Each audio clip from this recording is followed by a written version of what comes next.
Hi everybody, I'm Andy Greenwood. I work at Sennheiser's Technology and Innovation Office in San Francisco, and our job is to come up with real solutions to real problems that real people like you really have. And to do that, it means we have to go out and we have to work with professionals, figure out how people are working and figure out what isn't working right, and then think of new ways to try and fix things. So today, I want to tell you about a laser microphone that we brought. So this is similar to some things that you may have seen before, but it works totally differently. So this is a prototype currently. So if you're interested in working with us, if you like the idea and you want to get involved, we're going to be signing up people to be beta testers starting in the summer. So come see us. We have a few people over there, and we'll be happy to show you what we have so far, talk to you about where we're going, and put you on our list for updates in the future. But first, I want to tell you a story. And because you're all professionals, this probably will sound a little familiar to you guys. So every year, I go and I work mixing live albums at Jazz Fest in New Orleans.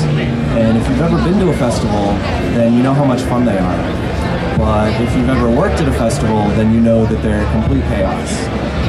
So for us, mixing means sitting in a trailer.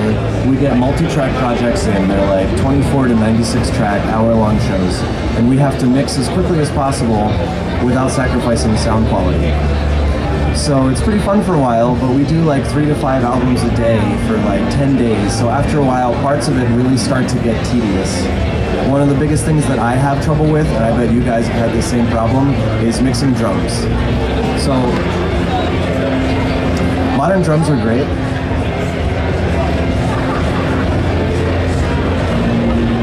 Mixing drums. Modern drums are great because you get like 10 different channels in, you have complete control. You put a mic on every drum, you have lots of control over the tone of your kit. But the problem is that the drums are really close together. So when the drummer hits one drum, you end up with like 6 different copies of that drum, all with a different time offset and timbre. And it's really a problem. This is called bleed, and it ruins everything. The problem with bleed, it creates comb filtering. When you add delayed clones of a channel back onto itself, bleed smears out the transients of drums so that what starts off as a nice tight snare becomes this amorphous blob that loses all definition. Bleed makes it so that when you apply effects to one channel, you're also applying those same effects to all the blend hits that come through on that channel. Basically, bleed makes mixing complicated. But lucky for us, there are a few things we can do to fight bleed. You can mic the kit instead of using individual mics on every drum, where you just sort of put overhead. It's like moving from man coverage to zone coverage. And miking the kit works pretty well as long as you have good isolation on your drums. So much so that a lot of people like build those big plexiglass cages around their drums just to fight bleed, right? It's a big problem, and those things are huge, and I never want to deal with them. You can put gates on your channel. And gates are wonderful. The gate just looks at the incoming audio and says, if it's loud enough, let it through. And if it's too quiet, turn it down or turn it off. And gates are great until you actually try and use one. The problem with gates is that setting a threshold to let a quiet tom hit through on your tom channel usually also means letting loud snare hits through. There are a few extra things that you can do to try and improve the performance of your gates. You can bandpass the sidechain, which tries to separate out your drum from the drums at the extremes of the frequency ranges, so you can high pass out your kick and you can low pass out your cymbals. But when you look at the frequency content of a tom and a snare, you'll see why it's so difficult to tell one from the other using frequency measurements. So here's a section of audio from a rack tom microphone. This should look pretty familiar. It has tom hits at the beginning, and it has bled snare hits right afterwards. The problem is, when you go to set the threshold of your gate to let the tom hits through, because you obviously can't cut them off, you're also going to be opening up your gate whenever those snares hit, right? It's a common problem. But lucky for you guys, we had an idea, and it made us feel smart, and so we did it, and now we're here. The idea was, instead of gating on the microphone like everybody always does, we would measure the vibration of the drum head directly, and then use that signal to run the gate. Right? It's pretty simple. All we want to know is, was the drum hit? So instead of looking at the audio right above the drum, we actually measure whether or not the head's moving. So to do this, we built a laser vibrometer that bounces a laser beam off the drum head, and as the head moves up and down, we get a signal. So we take that signal, we run it into the sidechain of your gate, And then you have really fantastic bleed isolation. So here's that same section of audio from before. We have the microphone channel on top and the laser channel below. You have the same tom hits at the beginning, the same bled snare hits afterwards. But now, when you go to set the threshold, whereas before all those snare hits were above the threshold and open the gate, all of the snare hits are much below the threshold, so you have a lot more dynamic range to work with. You get to gate the bled snare hits, and we consider this to be a success. And that sounds great, it looks great on paper, and that's wonderful and all, but of course the important thing is, how does it sound? So lucky for you guys, I brought a recording session that we did, so I can show you how quiet of a tom we can isolate from how loud of a bled snare.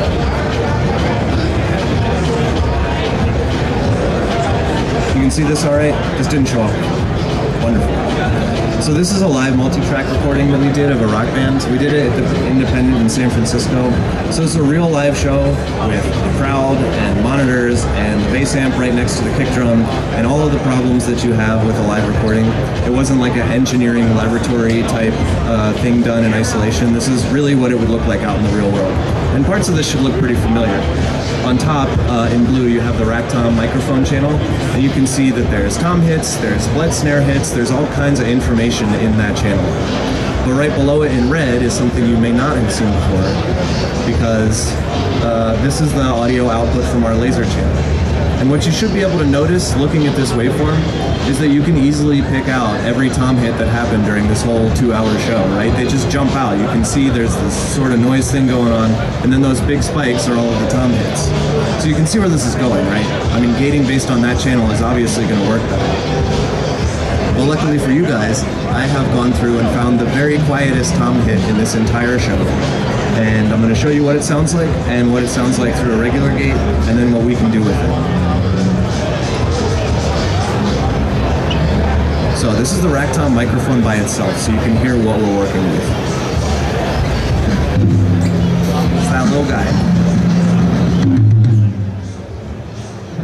Now the band comes back in, and we have all that gross bleed happening. And what's worse is we have like 4 channels of that gross bleed happening, and we have to deal with that somehow. So with what's available today, this is the best we can do. I'm going to put on the regular gate, and you're going to have to take my word for it that I set the threshold and the bandpass and the sidechain as very best as I could to do as much gating as possible.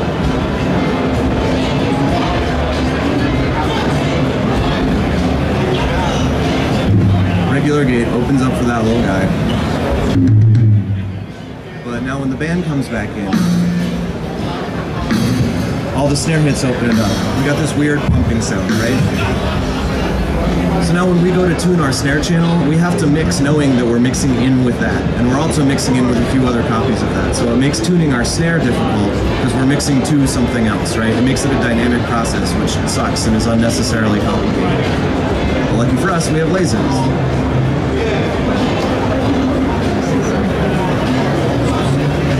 Here's the laser.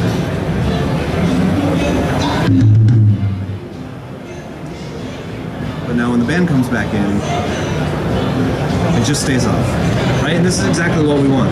We just want to be able to set the gate and forget that it's there and just let it do its thing and just keep stuff turned off in the background. This is not a job for a human being, going in and automating your thresholds and setting your band passes. We'll let the computers deal with it. We just need a better detection mechanism for it. So, in the studio, this is great because it saves us time, and everybody knows that time is money in a studio. You don't have to automate your threshold, you don't have to cut out all the tom hits by hand. You couldn't even do anything if you wanted to try and gate cymbals out of your snare channel. You save time in the studio. In a live environment, you have enough stuff to worry about if you're running front of house that you don't want to have to constantly be looking over your shoulder to see if the gates that you set up are doing what you told them to do, right? If they're not doing what you told them to do, you're just going to turn them off so that you don't have to worry about it anymore. So, we think that this is really cool and will help for studio and live. Also, when you think about modern performance techniques, people who play with hybrid kits and that kind of stuff, you can do the same sort of thing with piezos, which are available now, but piezos have the problem that you have to screw them into the drum head and it changes the tone of the drum. They also kind of bounce around a bit and give you double triggering, and then they wear out. So it's a bit of a problem. The laser doesn't touch the drum head at all, so we love your drums just the way they are, and we don't want to change them for the world. So you keep your drums, we just measure them and make everything work better around it. So thanks for listening, and if you have any more questions, I'm going to be right over there, and I'd be happy to talk to you about whatever. If you just want to nerd out about drum production, I'm down for that too. So come talk to us, but thanks for listening, and happy NAMM.